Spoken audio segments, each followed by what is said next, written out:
थोड़ा बेसी जજો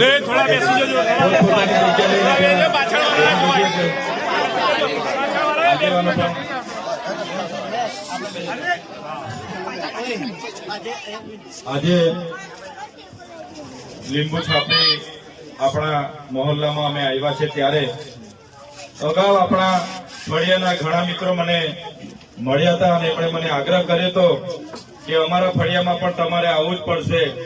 ત્યારે મેં એ લોકોને કીધું હતું કે મારી લોકસભામાં 1200 ગામ છે, કદાચ બીજા ગામો રહી જશે તો ચાલશે, પણ અમે અને અમારી પૂરી ટીમ આપણા ફળિયામાં આવશે આવશે ને આવશે અને આજે અમે તમારી વચ્ચે આવીને ઉભા થયા છે। ત્યારે આજે તમારી વચ્ચે ઇન્ડિયા ગઠબંધનના તમામ સાથી મિત્રો અમે સવારથી જ લઈને આજે પૂરા બજારમાં ફરીએ છીએ। ત્યારે શમશાદભાઈ, સલીમભાઈ, આમ આદમી પાર્ટી ભરૂચ જિલ્લાના પ્રમુખ એવા પિયુષભાઈ, સામાજિક અગ્રણી એવા સેજલભાઈ, જફરભાઈ, તમામ સાથી મિત્રો અમારા હરીશભાઈ, પૂરા દિવસે અમે લોકોની વચ્ચે ગયા છે, પછી પણ અમને થાક નથી લાગ્યો, કેમ કે જ્યાં પણ જઈએ છીએ તમારા જેવા જ આખા ફળિયાના લોકો ફૂલહારથી સ્વાગત કરે છે, આરતી કરે છે, એટલે અમારો આખા દિવસનો થાક પણ ઉતરી જાય છે। અમને ભરૂચની ચિંતા હતી, પણ અમને ભરૂચની ચિંતા હતી કે વિસ્તાર મોટો છે, બજારમાં હજુ ફર્યા નથી તો શું થશે શું થશે, પણ આજે સવારના અમે બજારમાં નીકળ્યા છે ત્યારે તમારા જેવા માતા બહેનો, વડીલો, યુવાનોનો સહકાર મળ્યો છે, આશીર્વાદ મળ્યા છે અને દુઆઓ મળી છે, ત્યારે હવે ભરૂચની ચિંતા કરવાની જરૂર નથી। ત્યારે તમે જોઈ લો, આજે સમય એ આવી ગયો છે। આપણે આપણા સમાજના વડીલ જયારે મનસુખ દાદા લડતા હતા તો તમે ને અમે બધા એમને સહકાર આપીને છેલ્લા 30 વર્ષથી લાવીએ છીએ ને આપણે લાવીએ છીએ। એમની સરકાર હતી એ ધારતા તો આજે બધું જ કરાવી આપતા આપણને, પણ એમની સરકારમાં એમણે યોગ્ય જગ્યાએ રજૂઆતો નથી કરી, એમની સરકારમાં જ એમણે કામ નથી કરાવી શક્યા, કાં તો એમની સરકાર એમની સાંભળતી નથી।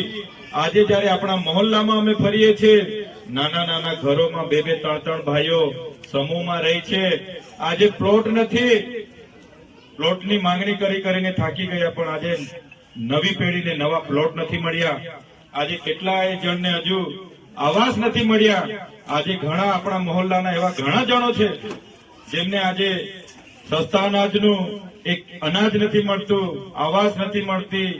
ત્યારે હું એવું કહેવા માંગુ છું કે 30 વર્ષ દરમિયાન એમની સરકાર હતી, એ ધારતા તો બધું જ કરાવી શકતા। આપણા ફળિયાએ ખૂબ સહકાર આપ્યો છે, આપણે બધાએ ખૂબ સહકાર આપ્યો છે, છતાંય આપણું ધ્યાન આ વખતે નથી આપ્યું એમણે આટલા વર્ષથી।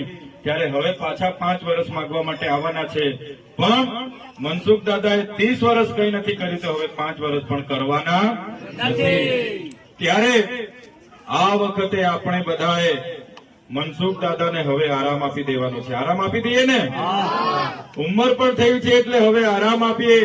તમારી વચ્ચે તમારો દીકરો આવીને ઉભો છે, આ તમારા દીકરાને જીતાડવાની જવાબદારી હવે તમારે લેવી પડશે। તૈયાર છો બધા?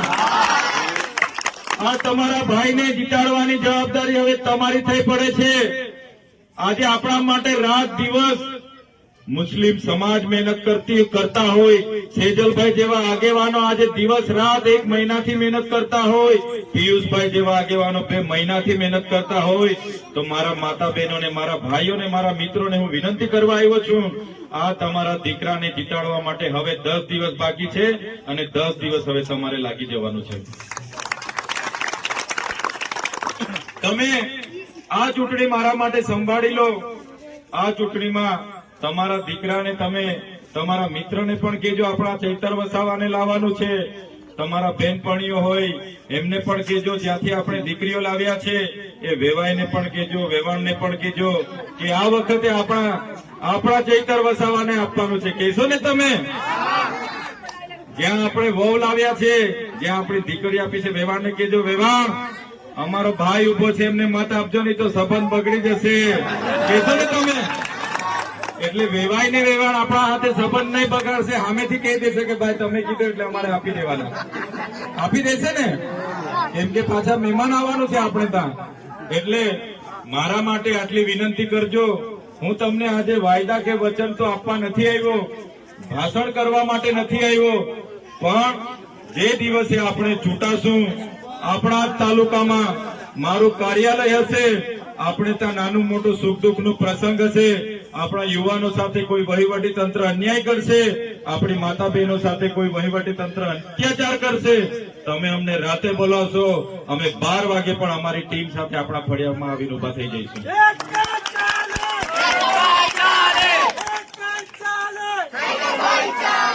ત્યારે આજે તમારા આશીર્વાદ લેવા જ આવ્યા છે. અમે ભાષણ કરવા માટે નથી આવ્યા, અમે કોઈ વાયદા આપવા નથી આવ્યા. પણ મને આપણા મિત્રો બધા મળતા હતા, મને કહેતા હતા કે તમારે આશીર્વાદ લેવા આવવાનું છે.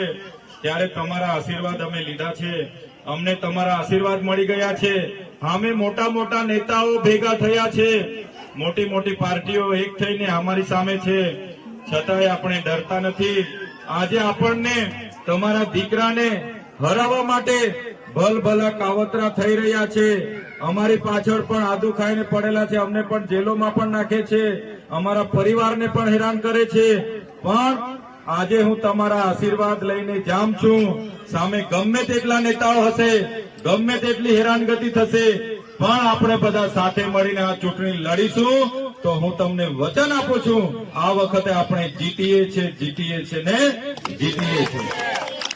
કોઈ આપણને હરાવી નહીં શકશે.